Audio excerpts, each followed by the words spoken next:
Ju i dashur gazetar, po më pyesni si e njihni rezultatin e zgjedhjeve. Unë mendoj se këto zgjedhje ishin një nga perfeksionet më të larta të mashtrimit, të vjedhjes, deri në një shkallë ku Pjetra Ardnori tha specialista, po pak të treguan super specialista.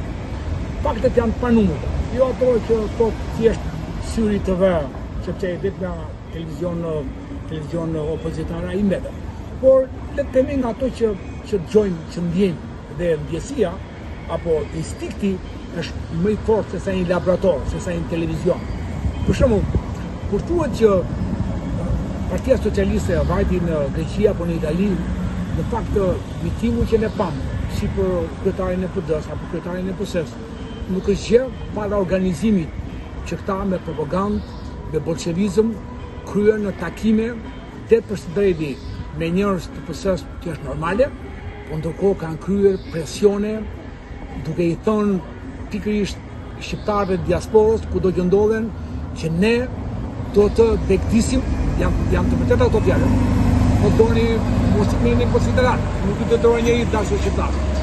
Por që ti thoj patronazhist apo aktivist si një çetnik serb, si një andart grek, ti thoj që ne do ta duke kërcënuar, ne nuk do ta mbajmë në punë kushurinë e parë, motën tende që normal që diaspora i ka pasamentin dhe familjes sa ka ende në për Shqipëri.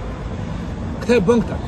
Kjo është një mënyrë votimi, kërcënimi. Ka patur mënyra që 300 pleta votimi ishin palosura në mënyrë perfekte me makineri pra, që nuk e bën dot dore e njeriu 2 herë të njëjtën palosje. Po ke votime në finiq që nga 90 pjesëmarrës ishin 600 pleta votimi. Po ke dhe atë që është më e rëndësishme a dashur qytetarë shqiptarë, që nga 3.700.000 që ishin numri i zgjedhësve, u votuan 22% dhe temi, që do të thotë 1.500.000 morën pjesë në zgjedhje. Ndërkohë që 1.500.000 morën pjesë shqiptarë dhe ata që erdhën, që do të thotë që nga 1.800.000 që është pikërisht numri i zgjedhjeve, sepse në census Shqipëria është 2,5 milionë. Në 2,5 milionë iq moshën 0-18 vjeç që bie 1.800.000. Pra, ky 1.500.000 pjesëmarrje do pjesëtohet jo me 3.600.000, por me 1.800.000 që i bie 85% të zgjedhjeve. Prandaj kjo është fakti më domethënës për këtë lloj partie që do të diskutojnë, apo për çdo lloj shqiptari, le të themi me partitë, sikur ndonjëherë edhe ato e kanë në farë mënyrë kanë qenë që të gjitha. Pra, në të kuptim, mendoj që zgjedhjet kishin një përsosmëri, një arkitekturë, ta thonë një inxhinieri për të mënyrës së të marrit, së të rrjetit, së të vjedhrit. Për mua është shumë e rëndë.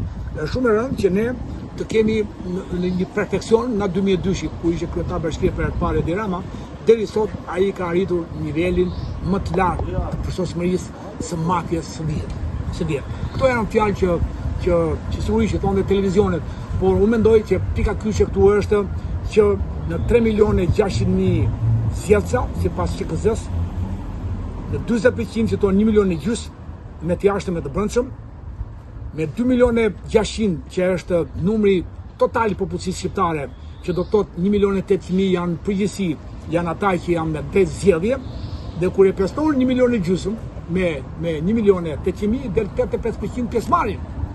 Sepse ne nuk kemi nga timsi të ardhur. Gjitha matet e diasporës u bën me anë postës, me anë të hapjes së sarfit. Nuk u bën me anë të ardhjes, mund të jenë 10, 20, 100 që mund të kenë ardhur.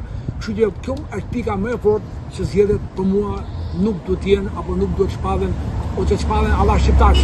Është i vetmi popull në botë që nuk i janë as shqiptarëve të Kosovës, as shqiptarëve të Malizi, as shqiptarëve të Maqedonisë, as Irakut, as Afganistanit, kjo është e tmerrshme.